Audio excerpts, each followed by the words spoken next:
Welcome to GK news 9 Karimnagar జిల్లా కొత్తపల్లి మండలం ఎలగందుల గ్రామ గూడెం ఏరియాలో సర్వే నెంబర్ 1154 ఎలాంటి పర్మిషన్లు లేకుండా క్వారీ నడిపిస్తున్నారని దానికి అనుకుని సుమారు 20 ఎకరాల వ్యవసాయ భూములు ఉన్నాయని అందులో నాకు కూడా 4 ఎకరాల 28 గుంటల వ్యవసాయ భూమి ఉన్నదని అందులో నుండి క్వారీకి చెందిన వాహనాలు వెళ్లడానికి రోడ్డు ఏర్పాటు చేసుకుని నడుపుతున్నారని అందువలన తన పొలం నష్టపోతున్నదని నీరు అడుగంటిపోతున్నాయని అలాగే రాత్రి సమయంలో బ్లాస్టింగ్ చేస్తూ టిప్పర్ల ద్వారా మట్టిని తరలిస్తున్నారని క్వారీ వలన పలు సమస్యలు ఏర్పడుతున్నాయని అధికారులకు ఫిర్యాదు చేసినా పట్టించుకోవడం లేదని కావున మీరేమైనా స్పందించి అక్రమంగా క్వారీ నిర్వహిస్తున్న యజమానిపై విచారణ చేసి గ్రామ ప్రజలకు న్యాయం చేయవలసిందిగా జిల్లా కలెక్టర్కు ప్రజావాణిలో ఫిర్యాదు చేసిన ఎలగందుల గ్రామానికి చెందిన గంగాధర అనిల్. ఎలగందుల గ్రామం కొత్తపల్లి మండలం కరీంనగర్ జిల్లా ఎలగందుల గ్రామంలో గూడెం ఏరియాలో అక్రమ క్వారీ నడుస్తుంది.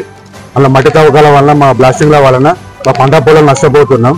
తనకి ఎన్నిసార్లు కూడా చెప్పినా కూడా వాళ్ళు పట్టించుకోవట్లేదు. వాళ్ళు ఇష్టానుసారంగా రాత్రులు బ్లాస్టింగ్ చేసుకుంటా మాకు కలిగి ఉన్న వ్యవసాయ భూమి నుంచి తొవ్వ ఏర్పాటు చేసుకుని వెళ్తున్నారు.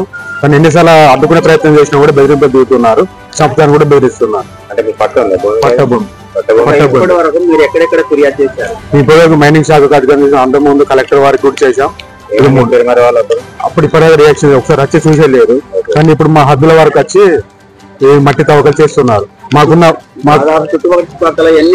20 ఎకరాల పైన వ్యవసాయ భూమి ఉంది. 15 మంది రైతులు బతుకుతున్నారు అక్కడ. ఇప్పుడు ఆ కోరి అనేది దాదాపు ఒక 50 అడుగులు లోతు తీసారు. మాకున్న వ్యవసాయ భూమి వ్యవసాయ బావులు కూడా పూర్తిగా అడగంటిపోయినాయి నీళ్లు.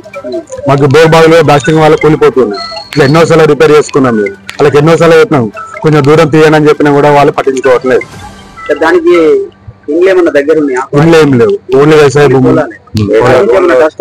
డస్ట్ చాలా వస్తుంది. దుమ్ముదూల వల్ల కూడా పంట నష్టపోతున్నాం. వాటర్ వేయమన్నా కూడా పోయట్లేదు వాళ్ళు. ఇప్పుడు ఫైనల్ గా అక్కడ నుంచి కోరి నిలుపుదల వేయాలి, లేదంటే వేరే మార్గం చూపించాలని కోరుకుంటున్నాం. గ్రామస్తులు కూడా అక్కడ నుంచి ఆ కోరి తీసేయాలని కోరుకుంటున్నాం. ఆ బ్లాస్టింగ్ వల్ల బండలు ఎగిరిపోవడం, బోర్ బావులు కూలిపోవడం, ఆ నీళ్లు అడగడిపోవడం వల్ల తీసేయాలని ప్రజలందరూ అదే అనుకుంటున్నారు.